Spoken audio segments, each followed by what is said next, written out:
Hello my friends, and once again welcome back to my YouTube channel. Today we're back out here in Aotearoa here on the fallow grind, and what we're going to be doing today is kind of a smaller, shorter, compact Great One guide, because most of my videos are usually 15-20 minutes long, especially when I get into the longer guides or beginner's guides. And I had to look at some of the viewer retention, and over 75% of you guys leave 6 minutes into the video, so my goal for this video is to keep it under 10 minutes. Also guys, YouTube says 85% of you guys aren't subscribed, so if you guys don't mind going down there smashing that subscribe button and the like button, that would be much appreciated, as it is the #1 thing that can help out with the YouTube channel. Huge shout out to our members as always. Click the join button if you guys want to join the Squid gang, and without further ado my friends, let's dive right in.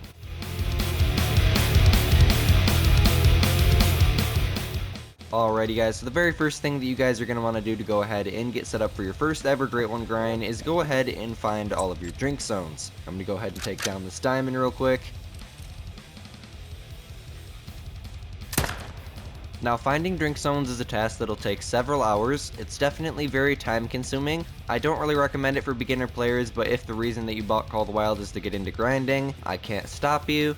But I definitely would recommend accumulating $200,000 to $300,000, making sure you're level 60. Watch my skills and perks guide to make sure that you guys are managing your recoil and things like that. And definitely just recommend watching the Call of the Wild beginner's guide in general, because of the fact if you don't know the lay of the land of the game, as I always say, it can be extremely complicated. It's a complicated game as it is, especially when getting into things like herd management, spawning diamonds super consistently, just as this one right here. Let's go ahead and see what it scores. 252.60, just gonna grab a quick screenshot of that real quick. Look at that shot, almost a double lung heart shot. So you guys are probably asking, Squid, how the heck do you find your drink zones? Well, you know what, it is actually a very simple task. So what you guys are gonna want to do is go ahead, go down there in the description and join my Discord server. Read the rules, get your account all set up, and then once you're all good to go ahead and go over to the share hotspots section. And then what you guys are going to want to do in there is either look for the map for the specific species that you want. For example, fallow, I know we got a bunch of those. Fallow in Aotearoa, fallow in Emerald Coast. For example, like whitetail for Layton, whitetail for Rancho, moose for Medved, moose for Layton, etc, etc. If the map that you want isn't in there, just go ahead and mention moderation and tell us what map that you want, and we'll be with you as soon as we possibly can. Now what that's going to do is it's going to show you all the areas that you're going to be able to find your drink zones in whatever map and whatever species that you want. Now you're probably going to want to make sure if you're going for a Great One that it's a Great One species, because we do only have 6 or 7 Great One species. 8 or 9 counting the new ones that are coming out this Tuesday. Now for example, you guys can see all my tents and tripods for my fallow grind are kind of in the east section of the map here, southeast.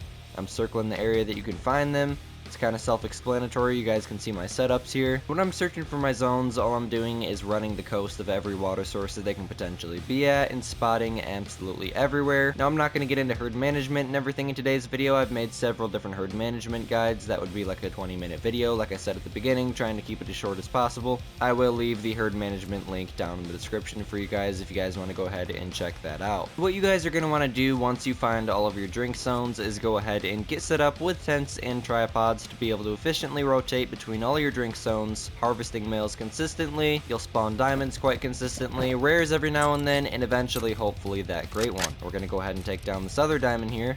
Guess we're taking a frontal on him. Definitely vital there. I'm going to show you guys exactly how I'm set up here in just a second, but I do want to just claim this diamond real quick. 254.67. Now I'm going to go ahead and show you guys all of my different setups. As you guys can see, there's kind of a similarity with all of them. I have a tent, I have a tripod, which I'll be shooting the zone out of, and usually before the beaver took my tent down, I would have a tent over here on top of this zone to go and claim it, but lately I've just been literally running directly up to it, considering the fact my zones are so herd managed that I finish like an hour before their drink time ends anyways. Now same thing goes for this area. I have the tent that I'll fast travel to.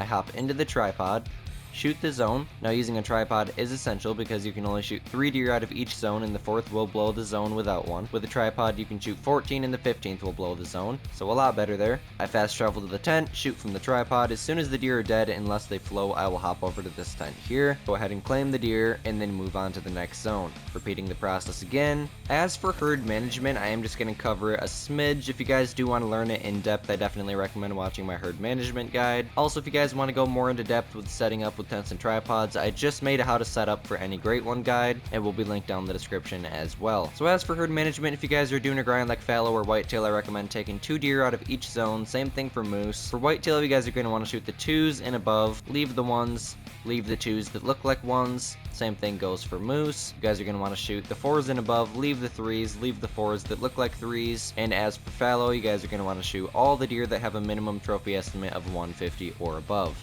Other than that, that is great one grinding in a nutshell, my friends. As for your loadout, I recommend carrying the 300 and the 308 on you no matter what grind you're doing besides moose or black bear, because the 300 will give you integrity for those. For whitetail and fallow, I definitely recommend shooting all typical deer with the 300 because it'll take them down super easily and it will kill them no matter where you hit them at. Don't shoot your diamonds or rares, or definitely not great ones with it. Make sure you shoot them with a 4 to 8 rifle like the 308 because of the fact that you're not going to get integrity with the 300 and it will mess the trophy up. Thank you guys all so much for being here. I really do appreciate it. My name is Squid. This is Squidster. Don't forget to like and subscribe. Join the Squid gang if you guys haven't already, and we'll see you later. Peace.